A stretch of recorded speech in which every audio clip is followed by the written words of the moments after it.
Establish gender equality.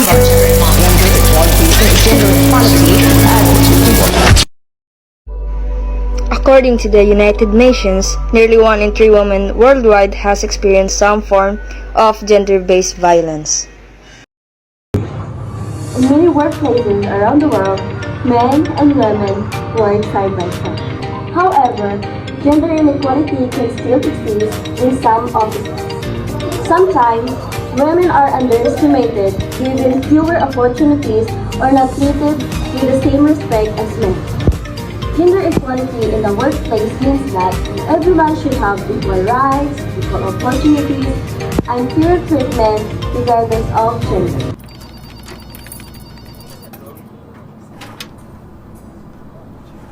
The manager said we need someone to lead the new project. I think it should be someone with strong leadership. Yes, it's an important project for the company.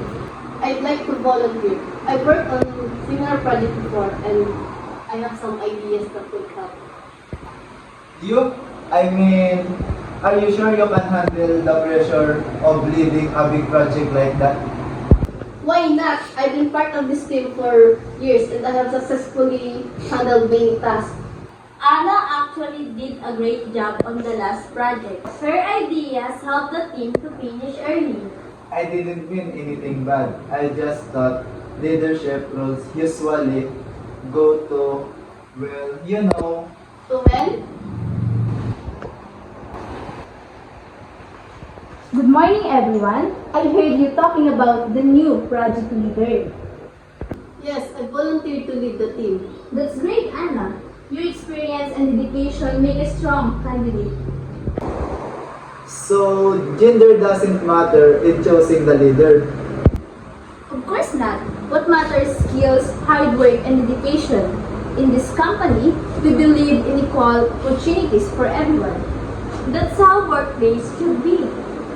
When women are given equal chances, they can contribute more to the success of the company. You're right. I realize now that leadership isn't about gender. It's about capability. Exactly. When we respect and support each other, we create a better working environment. Gender equality in the workplace promotes fairness, respect, and opportunities for all workers. When men and women work together equally, organizations become stronger and more successful.